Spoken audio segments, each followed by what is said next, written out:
Welcome to The Explainer. So today we're taking a fascinating journey back in time, about 2.5 millennia, to look at a text that is quite honestly going to completely blow your mind.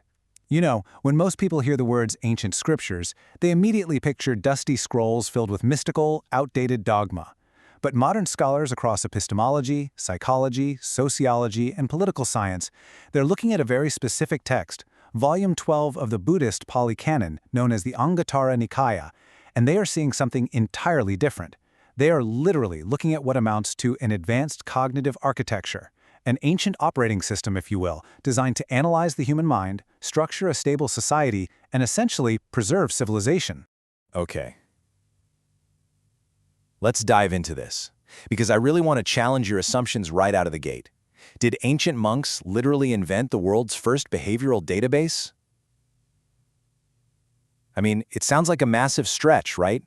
But as we'll see today, these ancient thinkers engineered a brilliant, highly logical system to decode exactly why humans do what they do. This wasn't just abstract philosophy. It was a meticulously organized data set meant to survive the ages without getting corrupted. Here's how we're going to break this down today. We are going to open 6 thematic folders to decode the mind and society. First, the database of ancient wisdom. Second, decoding human behavior. Third, anti-entropy energy. Fourth, dual psychological mechanisms. Fifth, the echo chamber exit. And finally, a futuristic social structure manual. Let's get right into it. Let's open our first folder, Section 1, the database of ancient wisdom. Picture this. In the era immediately following the Buddha's passing, monks like Ananda and Mahakassapa faced a monumental problem. How do you preserve pure, incredibly complex knowledge across generations without any distortion? And remember, this was long before you could just write things down on palm leaves or save them to a hard drive.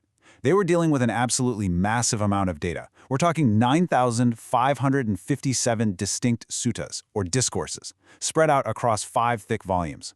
Memorizing all of this unstructured would be completely impossible. So they basically had to become the world's early data architects. The name Aṅguttara Nikāya literally translates to the incremental collection. To prevent data loss, they utilized this brilliant system of mathematical memory engineering. They categorize concepts by one single factor, then 2, then 3, stepping up incrementally all the way to categories of 11. It is an incredibly logical, sequential framework that ensured this immense philosophical database could be flawlessly transmitted through oral history alone. Just brilliant. Which brings us to folder number 2, Section 2, Decoding Human Behavior. Now, what's really interesting about this concept is how the Ika Nipada, or the ones folder, analyzes single fundamental factors, the absolute root causes of human behavior. And notice how perfectly this ancient jargon diagnoses our modern digital lives.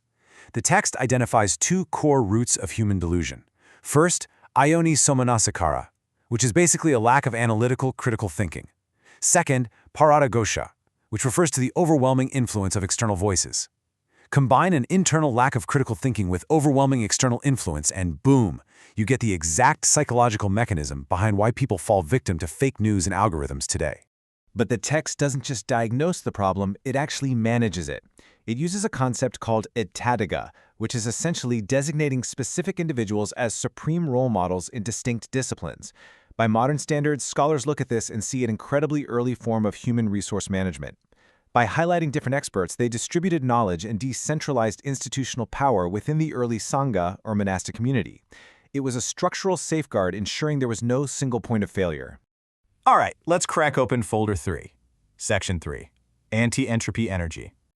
Get ready, because this is one of the most mind-bending translations of ancient wisdom into modern scientific concepts that you will ever see.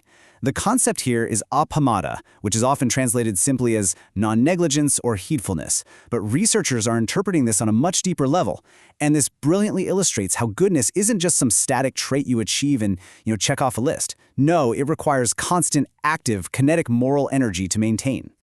Let's build a bridge between modern physics and ancient philosophy for a second. In thermodynamics, we know that all physical systems naturally lean toward entropy, right? They decay without an input of energy. Well, the Aṅguttara Nikāya proposes the exact same rule for human morality. Moral systems naturally decay without the constant input of ethical energy. Apamada is that balancing force. It is the kinetic energy that actively prevents a system's ethical collapse.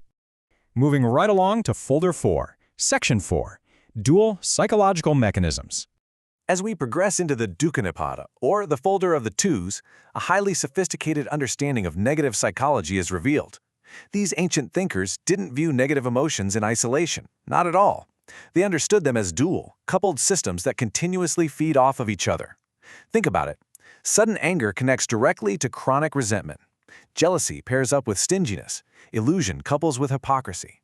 It's this continuous interlocking mechanism. And because they understood emotions as coupled systems, the text advises that true behavioral change requires solving both the root cause and the reinforcing mechanism at the exact same time. You can't just treat the sudden anger, you have to treat the chronic resentment that's actually keeping it alive in the background. This dual solution approach is remarkably identical, literally identical to how modern cognitive behavioral therapy operates today. Stepping up to Folder 5, Section 5. The Echo Chamber Exit. This section addresses an incredibly contemporary crisis: leadership and the social media echo chamber. The text outlines the three supremacies that govern human decision-making.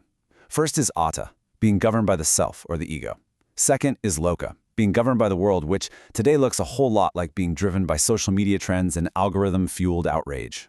I want you to just reflect on your own daily doom scrolling for a second. We bounce constantly between our own ego and the pressures of the algorithm, right? The text argues that the only viable exit from this trap is the third supremacy, Dhamma, being governed by truth and reason. This seamlessly ties into the famous Kalama Sutta, which is essentially the ultimate media literacy filter for the modern age. Rather than adopting information just because it strokes our ego or just because everyone else is sharing it online, we absolutely must rely on the supremacy of objective truth. It is literally a 2,500-year-old framework for surviving the digital age. And let's open our final folder, Section 6, Futuristic Social Structure Manual. Here, the database scales up from the individual mind to society as a whole. To address checks and balances, the text uses a historical analogy from the Pāṭapada Sutta, comparing rough bark cloth with fine kasi cloth. The implication establishes a really strict system of accountability. Essentially, bark cloth, even if you place it on a high pedestal, is still worthless. High status does not excuse bad behavior. Morality supersedes seniority, meaning wrongdoers are subject to correction completely regardless of their rank or power within the institution. So, the crucial point is that this text wasn't just analyzing societal structures on Earth, it was zooming way out to mind-bending cosmological theories.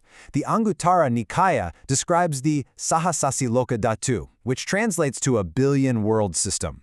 That means long before modern telescopes even existed, this text decentered Earth entirely, predicting a boundless, vast multiverse.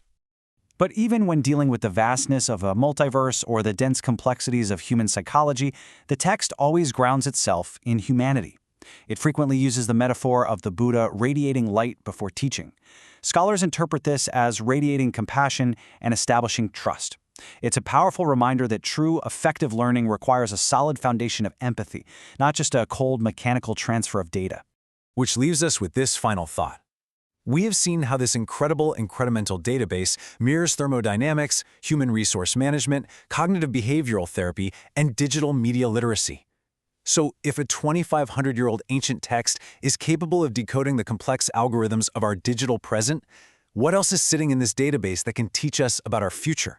I really hope this explainer has sparked your curiosity to look at ancient wisdom through a brand new, interdisciplinary lens. Thanks so much for exploring this with me.